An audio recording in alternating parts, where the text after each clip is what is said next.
Hallo kijkers en welkom by vandag se episode van Erongo Top. Dit is altyd heerlik om met julle te kan kuier en dankie vir julle almal wat gereeld by ons inskakel.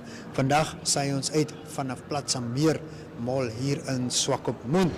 Ons bring vir julle die nuus, die weer, vertel vir julle wat die vis heel moontlik gaan byt en Dr. Albin Jacobs gesels oor Stadio Namibië. Maar vereers gaan kyk ons na ons kalenderdag en vandag vier ons webwerf ontwerpdag. Sit gerus terug en geniet hierdie episode met ons.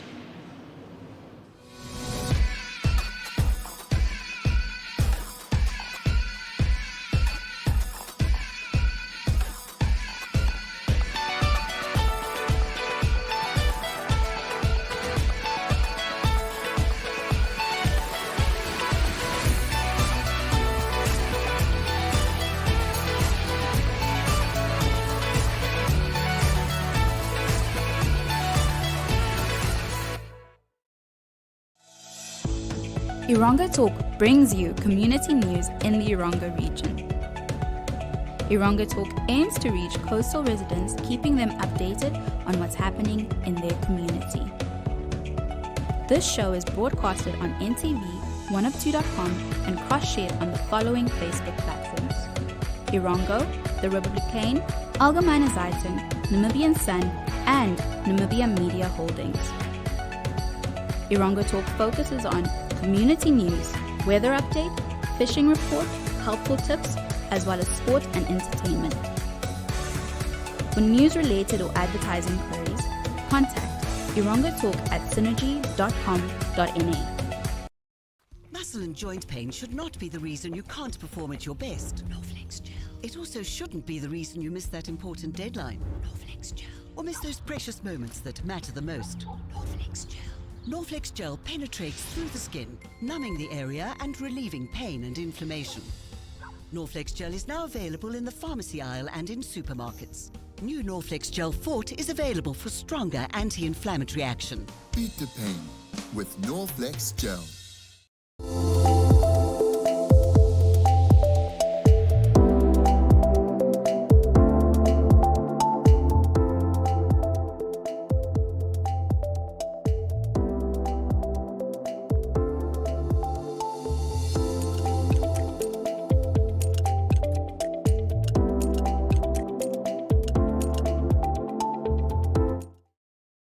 In vandag se nuus, die bevordering van gemeenskappe, die Namibiese nasie in die algemeen en toekomstige vooruitsigte van die land sal afhang van die uitkoms van die parlementêre toesig werksessie oor die maksimalisering van die potensiaal van Namibië se energie- en mynsektor wat in Swakopmund plaasvind, sê die gouverneur van die Erongo streek, Neville Andre.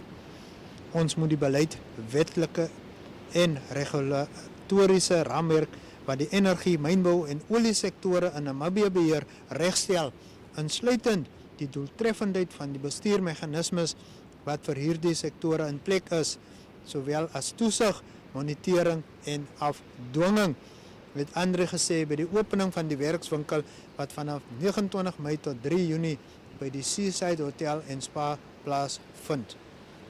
Die gouverneur het beklemtoon dat daar ook 'n kardinale behoefte is vir die hersiening van die beleid en praktyke wat verband hou met die omgewings- en maatskaplike impak van die mynbou, energie en olieaktiwiteite in Namibië.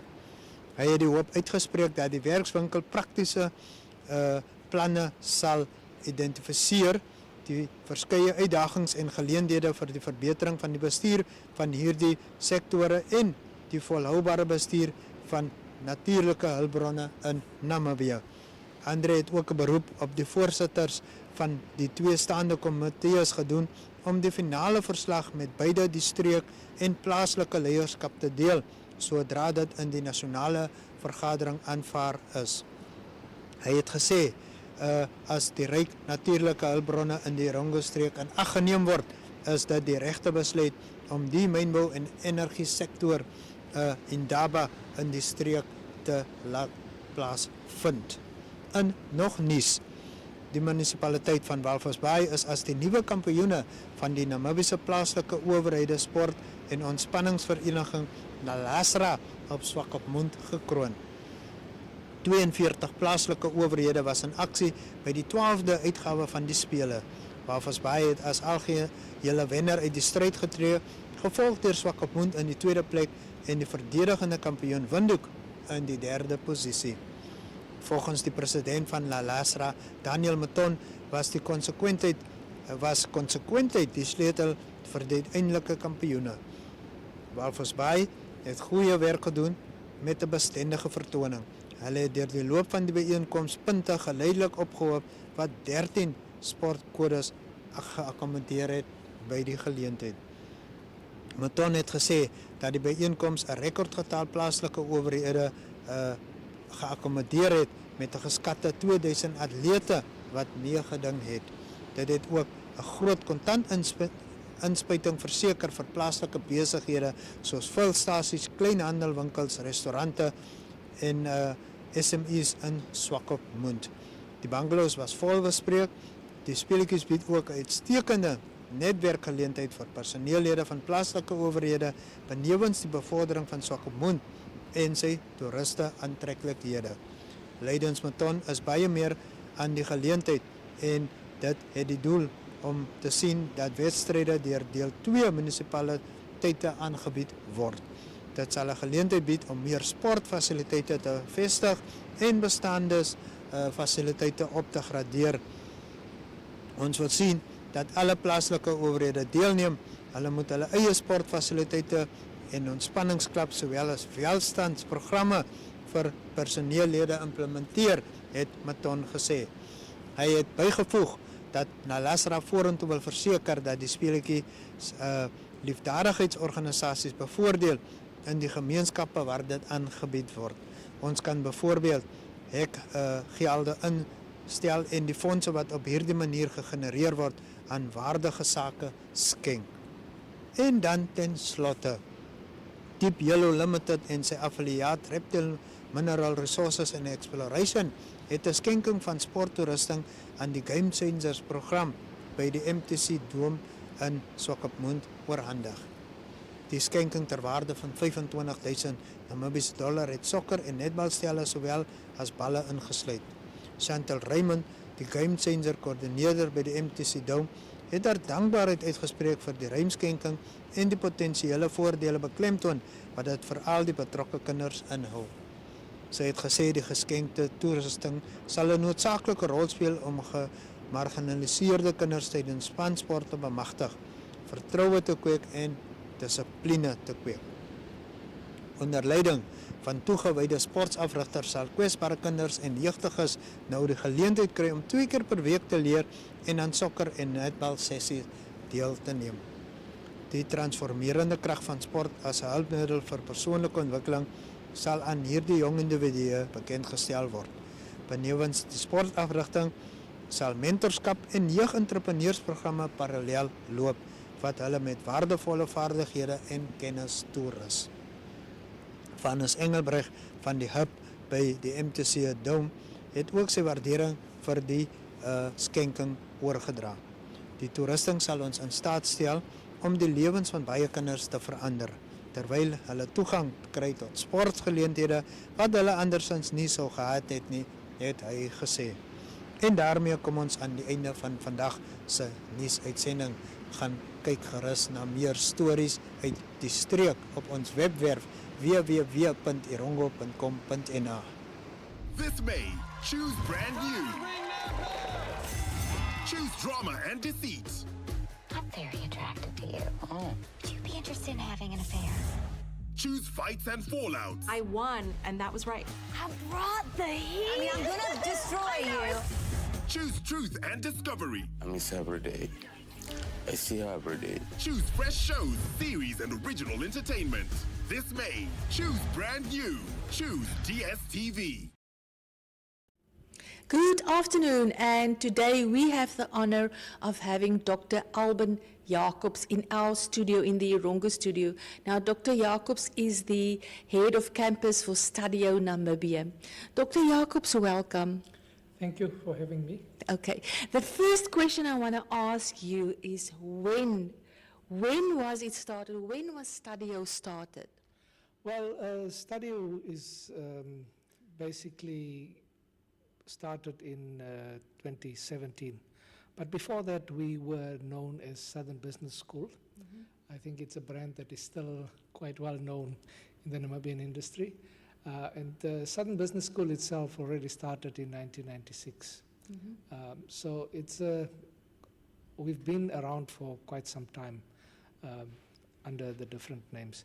But Stadio came about because Stadio Holdings bought up a number of private higher education institutions in South Africa, and then of course also us.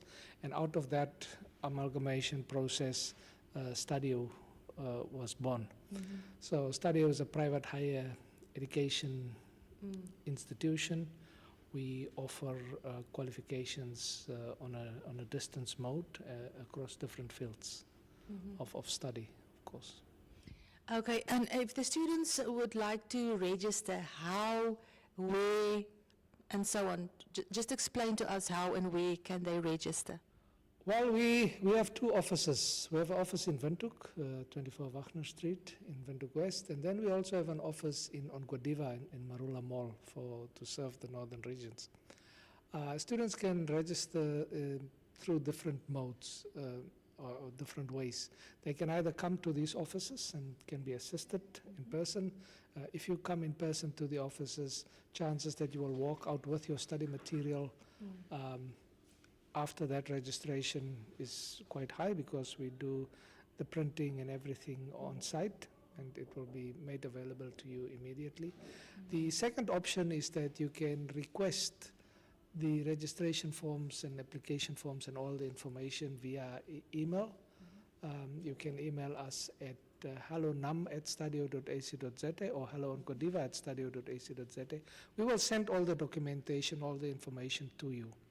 You can complete it and send it back to us, and throughout this process, one of the student support officers will assist you through that process, of course. And then we also have an online system. So if you go to our webpage at www.stadio.ac.za, you will find, if you go to distance education, you will find the Namibian part of the page, and once you are in there, you can download all the information, you can get all the forms, and you can also do an online application on the customer relationship management part of the page.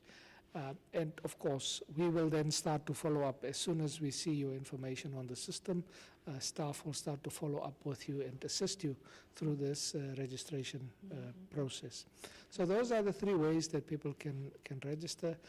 Of course, if they need any additional information, they can always call us at both these offices for more information and for more assistance. Okay.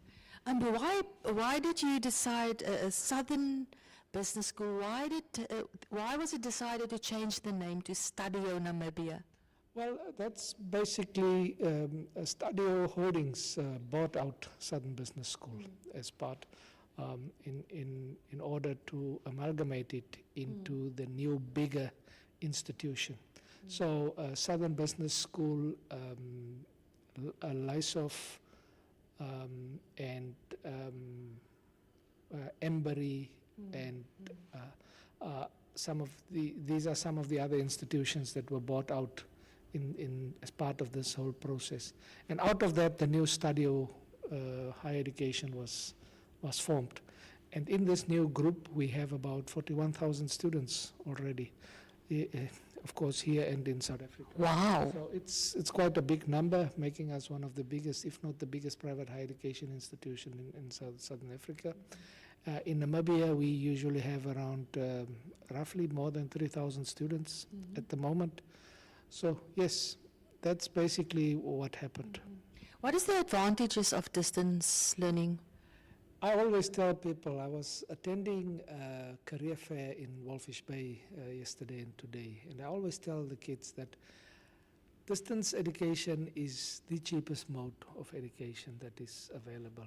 And there's always the thing that one has to be careful that you are not kept out of higher education due to peripheral cost of education.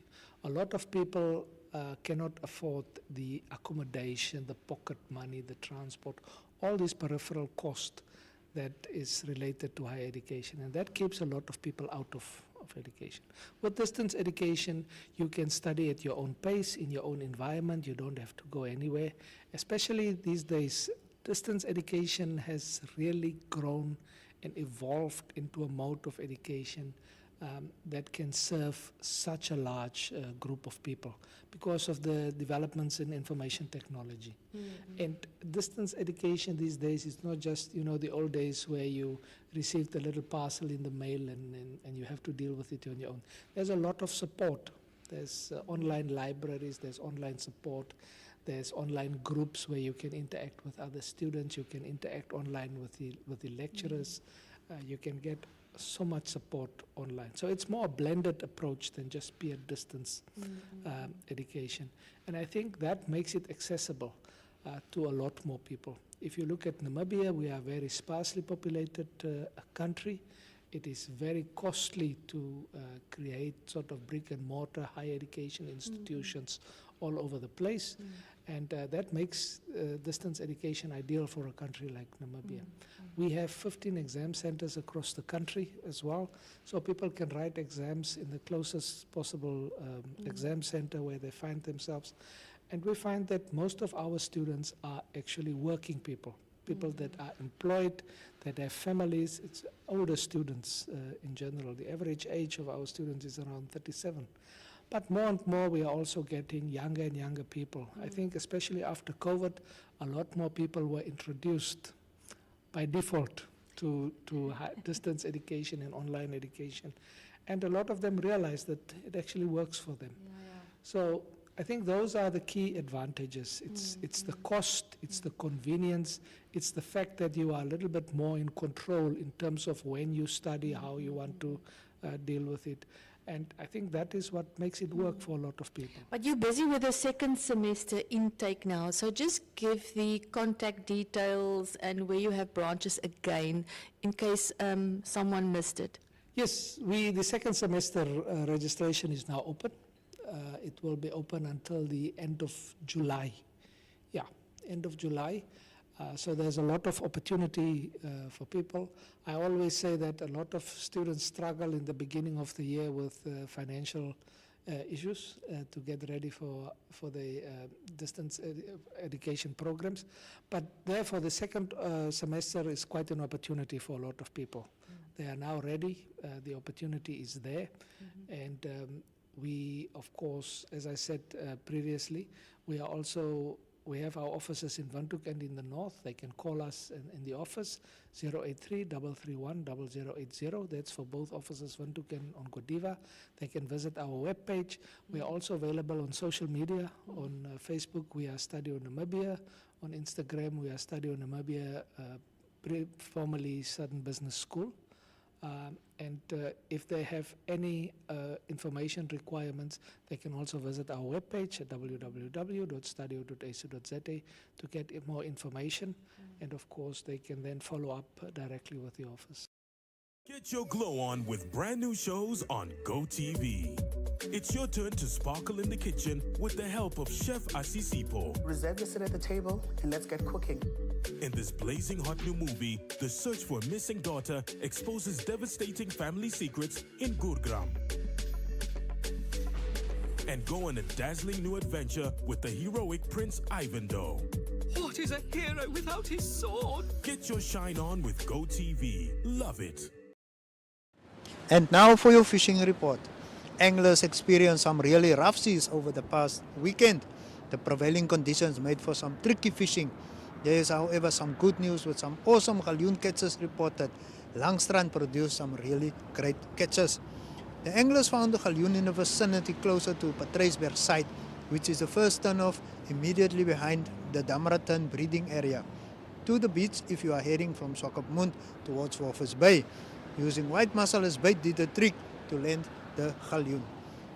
Other areas also gave some galjoen, and they were Benny, Saroy Lorry and Grace Duinkie. The kop were a bit scarcer. Loandro Steenkamp went fishing between mile 32 and mile 17 during the Benguela bash. He used sardines as bait and landed a 60 centimeter cob in really rough seas.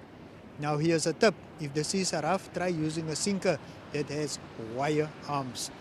These act like an anchor would for a boat. This prohibits the sinker from rolling around until it gets stuck, and thus costing the angler time and money. The arms can unclip, so when you are reeling in the arms give way, and thus the sinker is free. With the next cast, one just slips the arms in again, and you are good for the next cast. Most leading tackle shops will have these sinkers.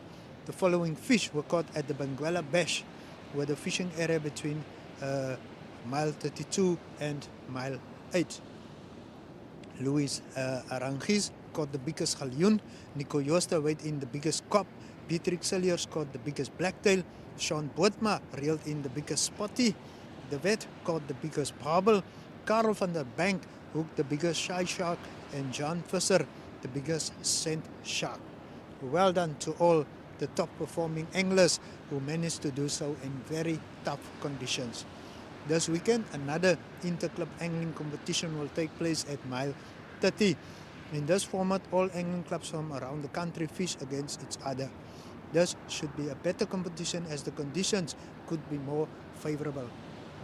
It seems that the water will calm down during this week with some strong winds expected on Sunday. We are fully into the cold winter months, so the trend should continue with the majority of fish catches consisting of galjoen. With the calmer seas, one should get some steamras and blacktail too. The kop bite all year round, but comes a little less eager during the colder months. You can check out the tides and best times for fishing on our website www.erongo.com.na, and with that we say tight lines. The next days are not a measurement of time, but the distance from here to the finish line. For the race you are running, for your kids, your career, your health, your future, not away, but towards it. While the voice in your head reminds you it won't be easy. But by simply swinging your feet towards the floor, you've taken the first step. Grow for it with Stamino Grow. 5-in-1 supplement available at all leading pharmacies.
Kykers, dit het alweer tyd geword om te groet. Onthou ons is daagliks op DStv kanaal 285 of GoTV kanaal 25 te sien. Julle kan ook 'n groot verskeidenheid van programme op ons NMH aanlyn TV kanaal 1up2.com geniet. Kry toegang tot meer nuus en ander stories op ons webwerf www.erongo.com.na. Volg ons gerus op Facebook en raak deel van ons aanlyn familie. Vir jou advertensiebehoeftes, kontak ons by erongotalk@synergy.com.na of stuur vir ons 'n WhatsApp of Telegram na 0811 700 40. Ek herhaal die nommer, dit is 0811 700 40. Vereers groet ons.